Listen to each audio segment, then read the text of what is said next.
that build waves. I don't need friends, though I'll be lonely. And all I need is shine my own space. Oh Lord, I'm running, running, running, running away. I'm running, running from bad mind and jealousy. Oh Lord, I'm running, running, running, running away. I'm running, running, running so far away, so far away. I wanna be alone. My heart is aching me. I wanna be alone. Bad mind, I'm begging, please. I wanna be alone.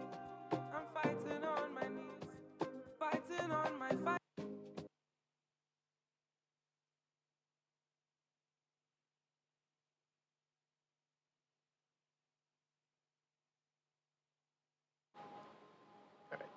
Studio Galaxy 473 from Confero. And we're back again. Francis, Pierre, and Joshua, and the technicians. And this morning we're going to review agriculture. Big, strong word, review agriculture.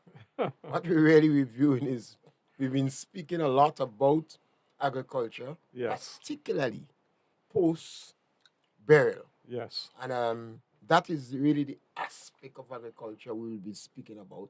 Obviously, some of the things we say before might have had to change or readjust. Right. So reviewing the agriculture, the number to call is 410 3030. We'll also take on your WhatsApp. We would like the program to be interactive. We encourage you to share our program and subscribe. We are the new kids on the block, and we are the Galaxy Equalizers. We have two portions of the program. This morning, the Galaxy Equalizers. And we provoke discussion in this country. We don't have answers, but we want to provoke discussion. If you are involved in agriculture, you must talk about agriculture. You must be proud. I'm a farmer. You must flaunt that. And we must always try to do as much as better as possible. Improve. Correct. And who better to be with us than Joshua? Joshua is an important man in Christianity, And maybe that is why he was given that name. We need a Christian name. Yes. And the elders say, when you're going wrong, remember your name. Yes. So this morning, welcome, my brother Joshua. Thank you for such a nice, light-hearted introduction. Good morning to the diaspora, people at home and worldwide. We here, in terms of discussing agriculture this morning to see where we've got. We're taking a little stop and reviewing what's gone on behind us, and we're looking forward to see where we're going. So that's the theme of the program this morning. Mr. Pierre obviously has a real background in agriculture, whereas I'm a little bit more policy orientated. So in terms of review, we talked a lot about farmers needing income support and needing income support immediately so that they could survive. We advocated that the cocoa and nutmeg farmers should be able to get a proper income support because GCNA has their records of what they sell it. Mr. Pierce suggested that maybe they could get 50% of what they used to sell based on the records over 12 months, and that could happen for about maybe 3-4 years until they replant, and then they have an agreement with the cooperative to replant the nutmeg and the cocoa, and for us to get going again. I thought that was actually a wonderful idea and easy to implement. And it really came from Mr. Pierre, and I think that was basically him showing his experience in terms of the field. Simple solution, but very workable. Now, the other farmers, like the cash crop farmers, um, I didn't really know how best to help them, but government came up with a support package, and I guess that's the people who know better in terms of agriculture. And what they have agreed is that farmers who have 5 acres and under will get financial support of 4,500 EC dollars, and those over 5 acres will get $9,000. Now, when these things happen, we need to stop and kind of reflect a little. And I think it's absolutely correct to say to government, well done, thank you for the effort on behalf of the farmers, for the Minister of Agriculture, for us to say, Minister, we were wondering where you were because we kept asking about you. And what we kept saying was that we hope you behind the scene organizing a strategy, a response to burial. That's the initial response that you're going to give. And it appears as though that's what you are doing. So we're very grateful for the support that you're giving to farmers. Farmers would not survive with this kind of support. And it's not just support to cash crop farmers, it's for people with nurseries, it's for people with livestock. All of them, will get that support. So that's very, very good. Mr. Pierre, what's your thoughts on that? Because government have indicated that they're giving these packages, and I know we were talking before the program, and what you were saying was that when will it reach farmers? How will it reach farmers? And those were practical, very good questions that you were asking because farmers have been asking me as well. When are they going to come and help clear the farm? Because we need the services, we need the trees chopped up and we need it disposed of, and we need the planting material and we need to dig the ground. Where is the tractor coming? Where is the help coming? So, it's been wonderful, the package that government announced, but it seems as though a lot of the extension officers are not aware of those packages. So the connections already seem to be missing.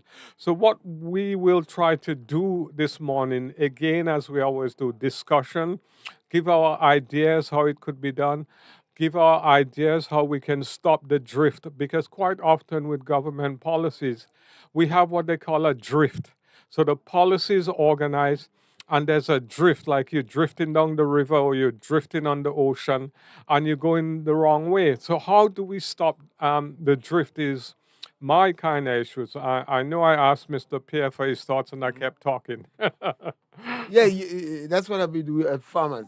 Farmers are so much issues affect us, and we have so much issues. Yeah. And that's why we encourage farmers to discuss the issue. Yes. So the government come up with a policy position. 5 acres of land, you get about $4,500. Over 5 acres, you get $9,000. It's a fantastic start process. Yeah, Because it's a good farmers start. would have been affected seriously. And particularly, we can't help because there are some farmers that may have additional income. But Yes. particularly the farmer, who that is his source of income. This thing was devastating for him. So that financial assistance would help the farmer. Like a stress reliever. Yeah, I know how think- that feels. I like the word you use, drift. Policy drift. Yeah. So- Well, I worked for government for many, many years, and one of the things that was very evident in terms of government and working within the inside, how things drift. It doesn't happen. With the best intention of the policymaker in the world, it doesn't seem to kind of trickle down to where it needs to go. what happens is there's a drift. Mhm. And perhaps government needs to, the policy makers and the technical people in agriculture Mhm. need to be on one Mhm. and try to absorb excessive drift Yeah. and, Well, and information. the way to prevent it is the M&E, monitoring and evaluation. So there has to be the M&E officer who is checking on all the different extension offices and see, well, how many people have received their checks, and reporting back to the minister, because the minister is the one who really has the power. But if he doesn't have the information, sorry, if he or she doesn't have the information, what can they do? Support. They have to have the support. People Yeah. have to implement the policy Yes. and they have to understand Mm-hmm. clearly the policy. Yeah. Otherwise, you have all sorts of drift. Yeah. Let me give you an example. On Thursday, I called my local extension office. I'm from the Grenville area, as most people know. And I spoke to two different extension officers to find out what is going on, how can we get the farm started, and how can we get work going. Both of them said to me, they were both in the office together, and I suspect they were listening to each other. Oh, we're very busy in the office, Mr. Lewis. We'll get back to you. I called the other extension officer. Oh, Mr. Lewis, we're very busy in the office. I have a customer in front of me. I'll get back to you. There has been no call back to me. That level of disrespect and insensitivity, I think we have to highlight, because people in terms of government service, some people, they are dismissive and they think it's okay to be insensitive towards their customer. And I'm saying clearly it's not. It doesn't take more than 30 seconds to call back and say, well, this happened, that happened, etc. You cannot take farmers for granted and think you could just kind of shoo them off and that's okay. It's not okay. There needs to be a complaint system in the extension office. So when farmers can't get the service they want, they could lodge a complaint over the phone and it's recorded by the secretary. And the manager, deals with that on the Friday meeting. I like how you use management. I do not blame the workers. I blame management. Yes. See, I remember we always say the boss is those who could hire and fire. And you are the manager. When things goes good, management glad. Yeah. When things is not good, management is responsible. I say to people, don't answer the phone if you don't have time. So if you pick up the government phone, what is stenographer? The person, sometimes the government have somebody in the main office that answers phone. Yeah. And I say to them, The the secretary. phone should be answered on maximum the third call. Yeah. That is if you're going through the box. And that was a policy in one of the local government that I work for. Don't let the phone ring more than three times. Whoever is in the office, answer it. But if you go into the technical people and how the layout of the office is, the phone could ring more than 3 times. But when you pick up that phone, don't tell people you're busy. Yeah. Otherwise, don't touch the phone. Yeah. So you can pick up the phone, speak to a farmer, and say, I'm busy, I'm going to get back to you. Yeah. It appears that you recognize the farmer's voice. Yes. Absolutely, Mr. Pierre. And one time, they recognize my voice you and they start think to prosecute. that Mr. Lewis does ask too trouble. much difficult question. Yeah. That's exactly what I this thought. This man on radio talking about agriculture. Yeah. Bam! We don't have time. Yeah. And sometimes, if you was an artist, you could have drawn a face. Yeah. Just how they respond. Yeah. But that is a management problem. But sometimes the manager doing the same thing. Yeah. Because the manager say, oh God, yeah, Luis again. Yeah. And he give that. So the management have to have an attitude because these things need to change. Yeah, if you touch the phone and take the call. Mm-hmm. Don't tell people they're busy. Yeah, and the thing about it, for my local extension office, I come from a white background. I'm of a retired age now. I've done a lot of You need stuff. departure lunch. Yeah, I mean, Waiting. So you have no tolerance for no bad behavior. but also I want to share what I've learned in different parts of the world over the years and learned home. I'd be more than happy to be part of the customer service discussion training. But they consider you as old people. Yeah. So we don't have time for these old people. Yeah. But we're 50 years old, Mr. Pierre. Big celebration with 50 years. So we're no longer youth. We mature old people now. So we should be doing that continuous improvement in terms of our systems, in terms of our institutions. It's not acceptable in terms of people, giving attitude and the rest of the workers just colluding with them and telling them nothing. We have to say, as Grenadians, we can do better and, encourage each other to do better. You don't have to be confrontational. You don't have to get into a fight, but you could say, listen, my friend, these are our customers. They're the ones who cause us to have a job. Let's be nicer to them when they call. But that sensitivity has to be inputted in terms of us doing better. But having said that, let me talk about a different sector. We talked a little bit about agriculture and tree crops, and we talked about the cash crop, and we talked about the services. We talked a little about the nursery as well, getting support, and government in terms of their nursery. Basically, what they're saying is that they're doing everything that they can to make sure we have the input so that we can plan. So let me touch on the livestock, in particular the poultry, because a lot of people know that I've been working on poultry and I have a little passion for poultry. Now we have the two major farms, one in Montrose, one in Crowshoe, and they both are now ready for operation. Now the one in Montrose, I think it's doing its second set of birds up there, and the one in Crowshoe, it actually has a state-of-the-art incubator, so it can produce baby chicks. So the first commercial production of baby chicks is due on 9/11. They've done the testing already, and after they tested the baby chick, they did a euthanasia system in order to kind of not distribute the chicks.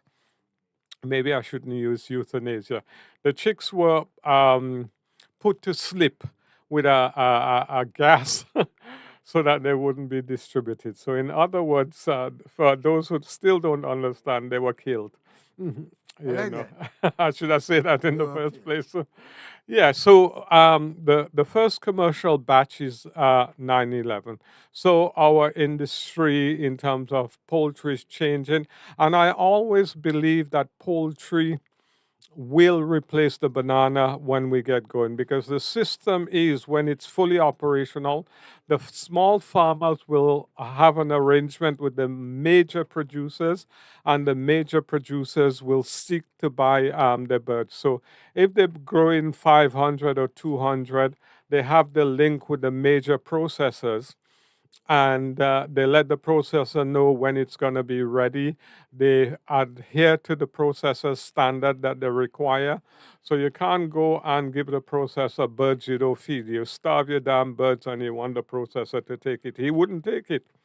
So you must adhere to the standards, and then you bring the birds, or the processors pick it up. You collect your check. You do a little dance and sing. You may buy a few friends a little rum in the rum shop, and you bank your check, and get ready to grow the next set of birds. So the poultry industry is coming on. Now, I've heard some whispers in the background. I was involved, in terms of writing the national policy with the Ministry of Agriculture. So I was the significant writer with that and a few other, So I'm so pleased the policy had attracted about 60 million in new investment. We had the thorny issue of the feed and Caribbean agro that has been around for over 50 years now, and we've not been able to resolve that. I had suggested some ways to resolve it, but it appears from what's coming from government that they're on the case.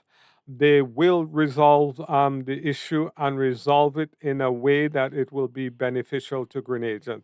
Now, my point has always been this, and I highlighted this. Caribbean Agro is selling feed to other Caribbean islands for $25 a bag, but selling it to Grenadians at almost $50 a bag. That's unfair. The other thing I highlighted was that Caribbean Agro receives yearly almost 2 million in terms of subsidies, and Grenada gets nothing back. So Agro, which is a company that turns over between 62 and 64 billion dollars a year and makes on average 4 billion. Not in Grenada. Not in Grenada. It's a conglomerate. Once you say that, Grenadians tend to believe is from the operation in Grenada. Yeah, Caribbean Agro is known as one of the big four, and what that means is that they are one of the big four companies that produce the world food. It's not just animal feed they're in; they're in all aspect of food production. This is a global company. This is not a Caribbean company or a North American company. This is a global company. When you hear people talking about globalization, it's the Caribbean agros of the world that I mean, or ADM, Arthur Daniel Midlands. Now, this company is a very successful company. I think it started in the 1920s. It ought to be admired. However, the dream that Grenadians had and the goals that Caribbean Agro had for Grenada has not been realized. The intent of the agreement has not been realized today. So we subsidize them for 2 million every year on average. And what they were supposed to do was to create an industry where Grenadian farmers could flourish. So we were supposed to have a livestock industry, developed by Caribbean Agro. So that really means that we would have vets that we teach in, whether they were taught in Grenada or somewhere else in the world, technicians, farmers, etc. So we should have had that human capacity being built over the last. I like the term you use. Goal they had for Grenada. I'm always on that issue. The intent of the agreement. If you sit down with a company and the company had goals for Grenada, you're in trouble. You could say the goals that the government had, or we had, in collaboration or working with Caribbean Agro. Yeah. And maybe that's where we got left out. Yeah. So hear me out. The way this thing works is this. You have investors coming in, and what they do is entice and seduce. So they would have told the government, we will develop your industry.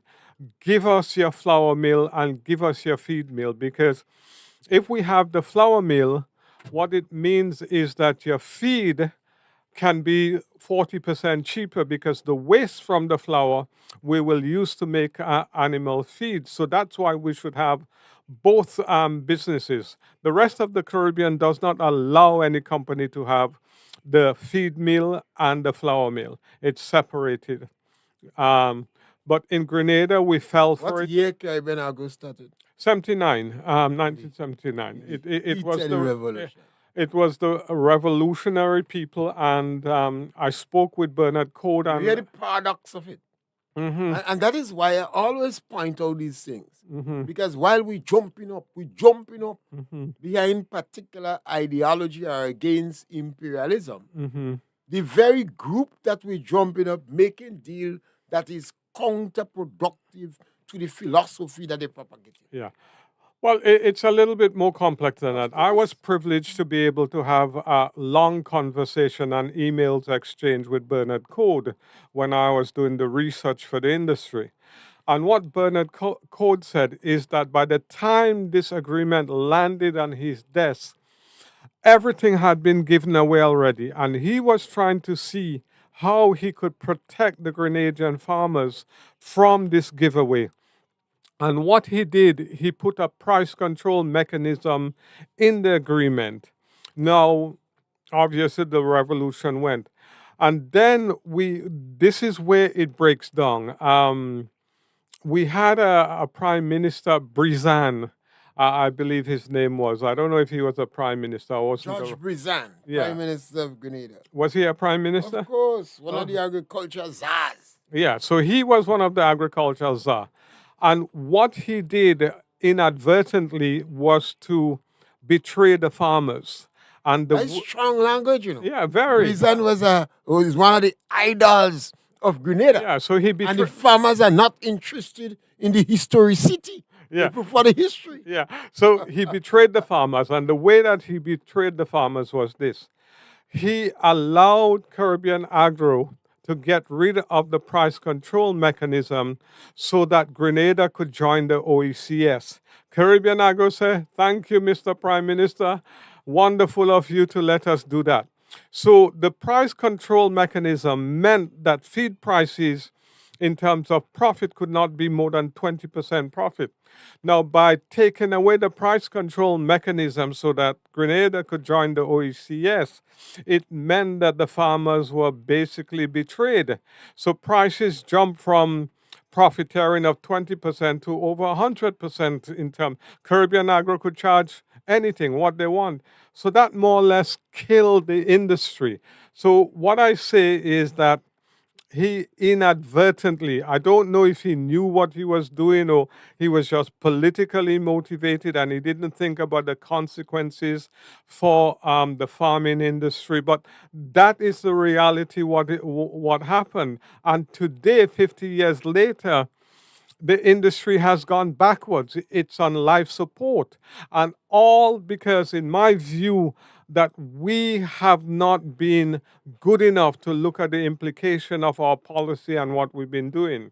So if I use strong language, it's not that I use it accidentally. You know, it's Deliberately. Deliberately. I use it deliberately because it's had such a negative impact on the farming community. And I hear all this thing. George Brizan, you know, he loved agriculture. Agriculture was the way forward. But I said, look at the action.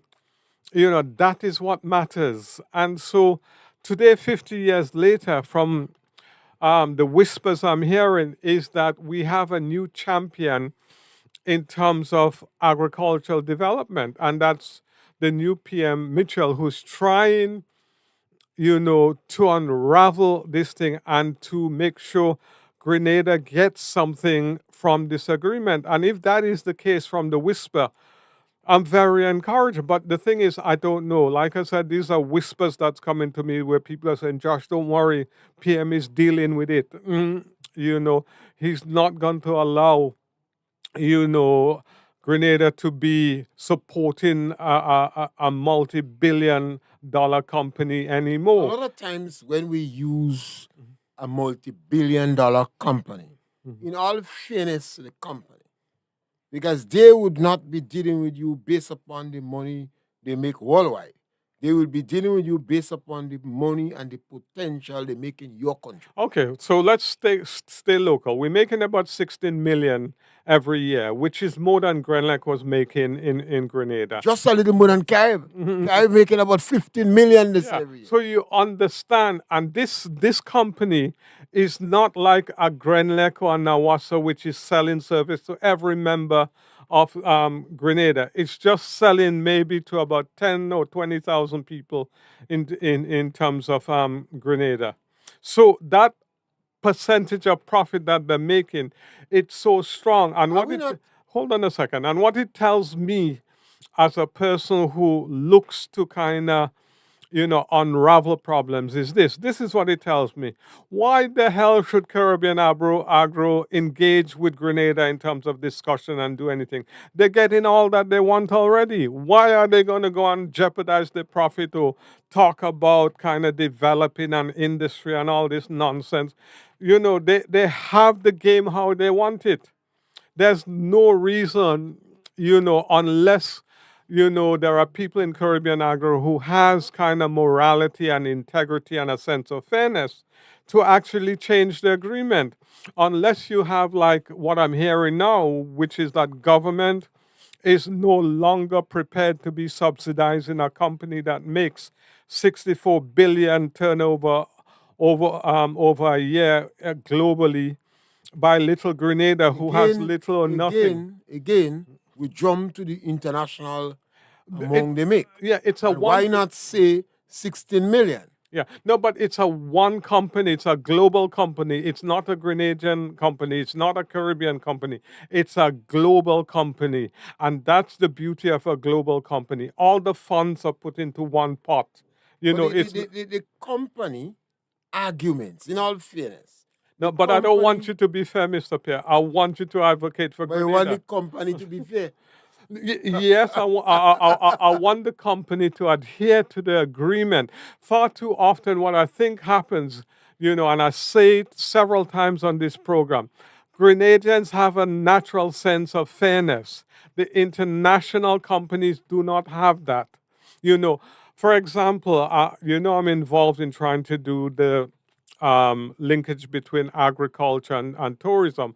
And what the hotel told me, the last meeting I had with them, is not our responsibility to fix the deficit that government's mistakes has made. We are not here to create a proper infrastructure to make sure the system works. That is for government. We are here to make profits. Now, you wouldn't hear Grenadians talking. Grenadians will talk, oh, we want a balance. Fair for you. You have 10, we have 10. But the international companies don't have that psychology. Get what we can get and get more. Our job is not to protect Grenada. Our job is not to be fair to Grenada. Our job is solely to make profit for our shareholder. Forget ethical values, forget moral values. But when I hear Grenadians talk, Grenadians have this sense of balance and fairness, and that is just used against us all the time. We have to understand we cannot go into a gunfight with a knife. Those days has to be finished. We go into a gunfight with a gun, not a knife. So Let's go peel the knife in the back. You see, we taking on a big company, and sometimes one of the issues we taking on is the price of food and the amount of subsidies we are giving them. Mm-hmm. If we decide to cut the subsidies, they will raise the price of food, or we have to import food. Yeah. And immediately they would dismiss some workers. Yeah. And then you will find the government creeping back. Yeah. You ever hear about the golden rule? Yeah. Remember in the United States, they remind them about the golden rule. Yeah. We produce food. Mm-hmm. And if they don't deal, we just cut. Or how the world do, they put sanction on you. Yeah. But Mr. Pierre, the point I want to make is this company is receiving subsidies, but not giving anything back. We don't get cheaper feed. We don't get cheaper flour. So you want the price of feed and the price of flour to be cheaper. Yeah. So one of the arguments that you have is that they are exporting it cheaper. Yeah, 25. But remember the PRG, they had put, a mechanism in place that the company should not make more than 20% profit in terms of all the concession and benefits they have. That was taken over, and they're making over 100%. Why the PRG didn't produce their food for themselves? Yeah, well, the agreement was already done by Gary, and they were tinkering with it They to make. can't blame Uncle Gary conveniently. They suspended the Constitution. Yeah. They can't blame Uncle conveniently. No, we're not. And they kept Uncle Agreement. Yeah. So You can't tell us that. we're not about kind of no, we're not about the blame and As you blame. touch Uncle Gary. Yeah, no, we're not From about Pierre, yeah. with forests. Yeah, but listen to me.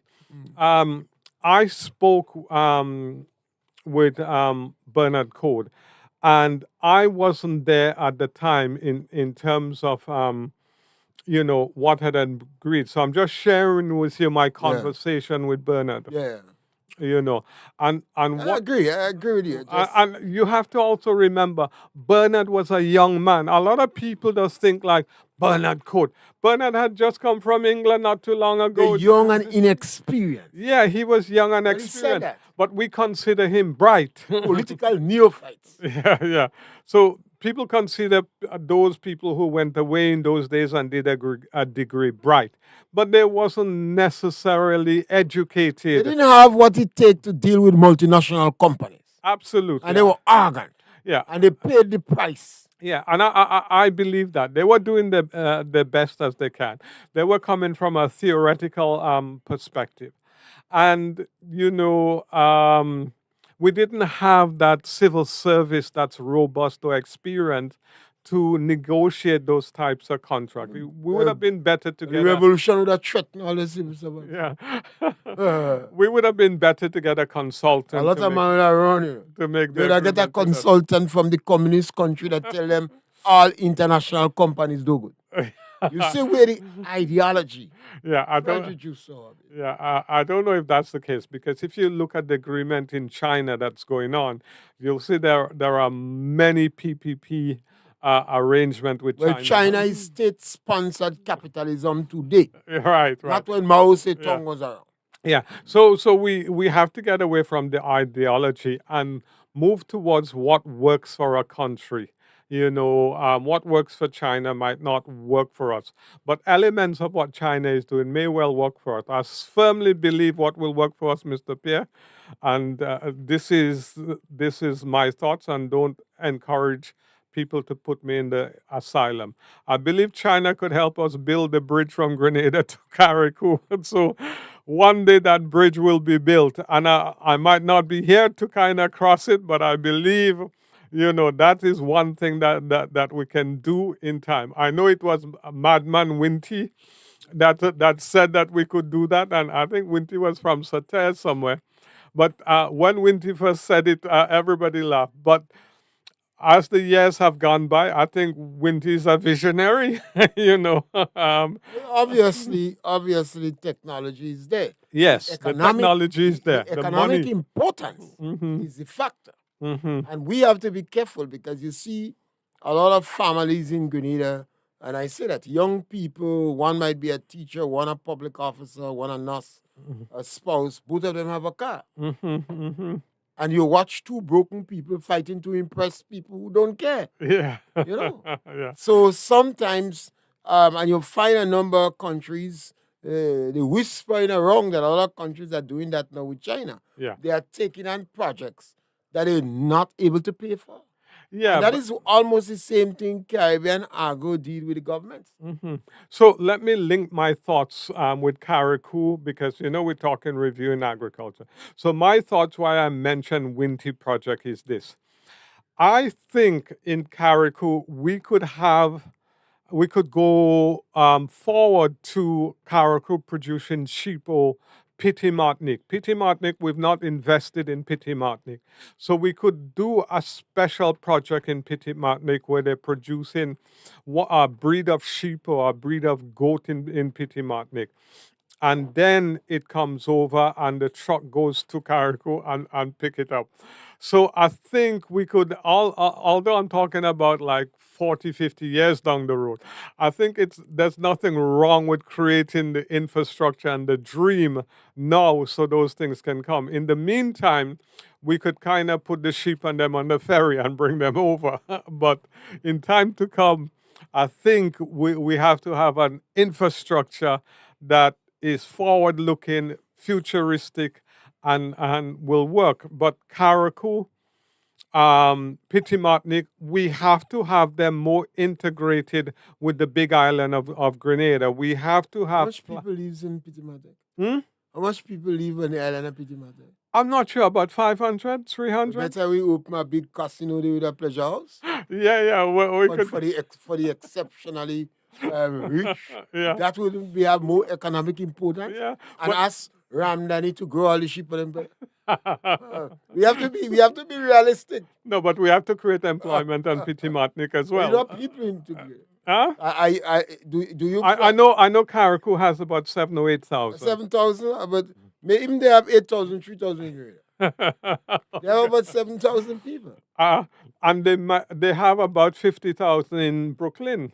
And they claim that 40% of the millionaires in Grenada are from Karakou. Yeah, Karakou is rich in terms of cash. You remember that they had a bank there, they had 80 million in saving and 5 million in loan. The bank closed down.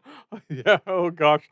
But Karakou, I spent a lot of time in Brooklyn and I met a lot of people from Karakou, and they very much business orientated and supportive of Karakou. The houses, when you look at them in Karakou, you see that Karakou is a rich little place. Yes, they build houses, but they don't build apartments. You see, we have to be frank and fair. Not fair, but frank. You find a lot of individuals in Karakou. Some people said 40% of the millionaires in Grenada are Karakou.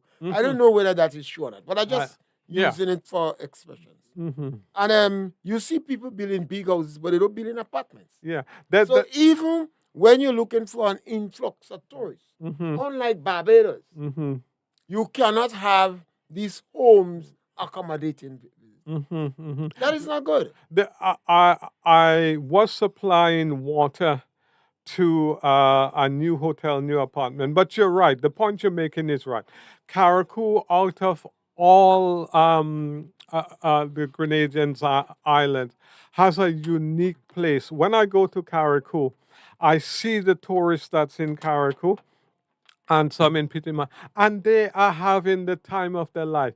There's no crime, there's no violence, they're safe, they walk in and they drinking and they enjoy. I say, whoa. They say it's a paradise for retire. Yeah, it is a paradise. But although Karakoonians, and particularly those who come from the diaspora, has done well and have discretionary income, they have not invested in a significant way in Karakou. They build big houses. Yeah. And they walk as if so maybe we should high be pollutant and etc. Yeah. And they have a little hostility for Grenadians.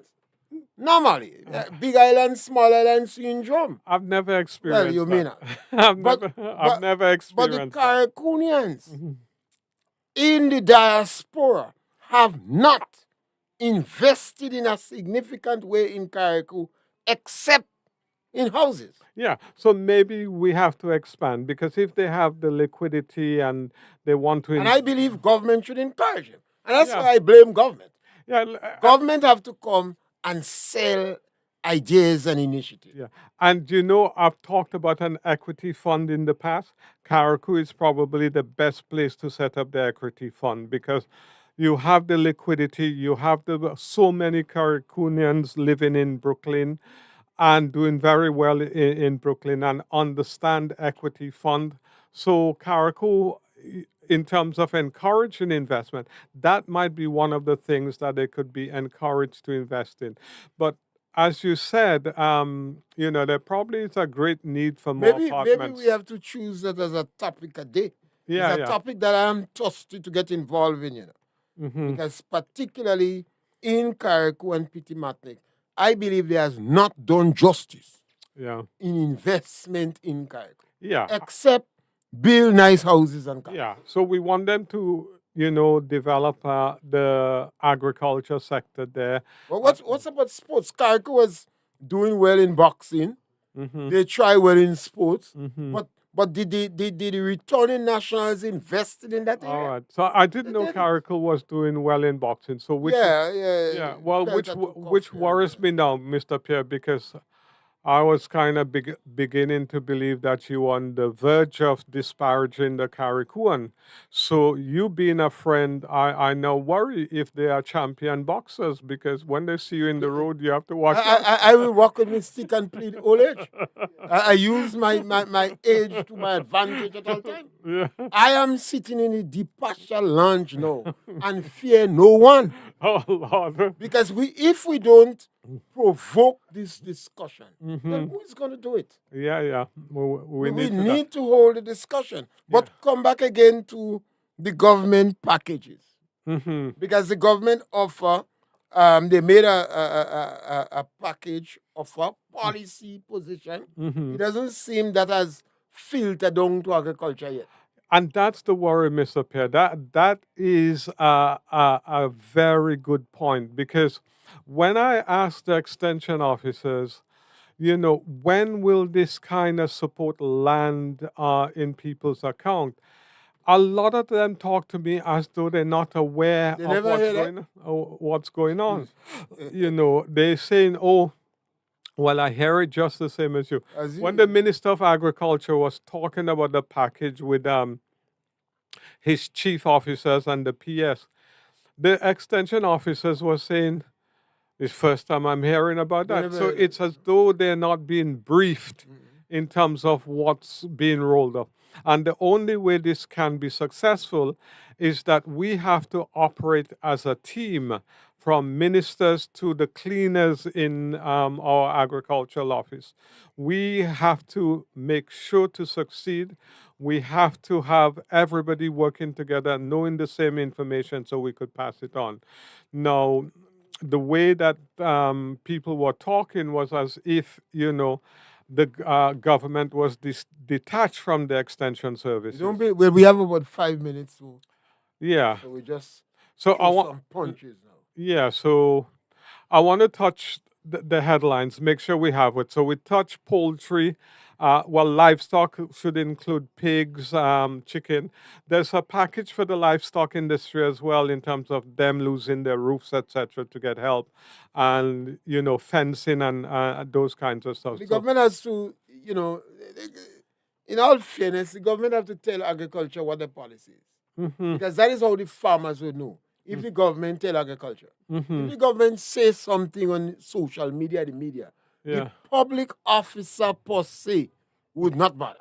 yeah, They okay, have no authority yeah. But the other to thing, answer question on that. yeah. The other thing I want to give government kudos for is that it recognized there's a lot of farmers who are not registered farmers, but who are genuine farmers, and has made inroad for them as well. So that's very good.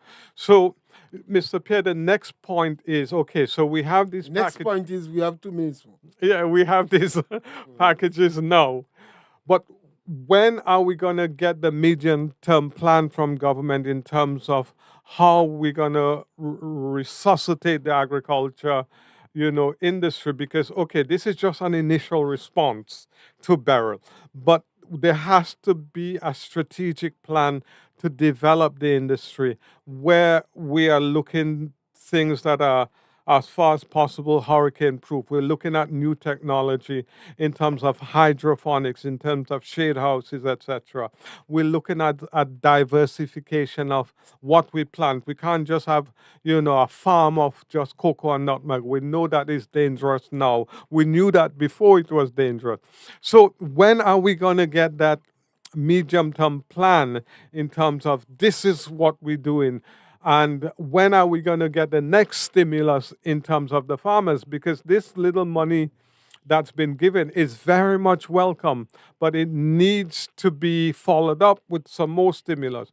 Now, why I love this government approach is this.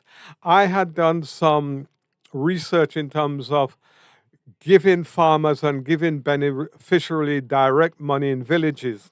And what the result of those things were, those villages were stimulated, they operated, they created new business. And it was far better than the international agency who takes 50% or more of the aid for their vehicles and their staff and their rooms and their that and their this. And then the farmers get little to Yes, nothing. my brother, that's what happened in agriculture. Mhm. We don't want the policy to drift. Yeah. And our perhaps we want the Ministry of Agriculture to know the policy and, as you say, monitoring and evaluation, Yes. so you don't have policy drift. Yeah. And we're back with you again. Mhm. You know, on another opportunity, speaking about agriculture. Every Saturday, we're here speaking about agriculture. Non-political. Remember the number to our number was 410-3030. But you can also make your posts or come up with suggestions, a topic, and we will discuss it. And we want to thank our technical operator today. We have a new kid on the block again, Elisa. Elisa is the name? Elisa. A nice name, Elisa. Yeah, it's a very nice And then name. we have our brother Gates guiding us on. Thank you very much. Thank you, everybody. Oh Lord, I'm running, running, running, running away. I'm running, running from bad mind and jealousy. Oh Lord, I'm running, running, running, running away. I'm running, running, running so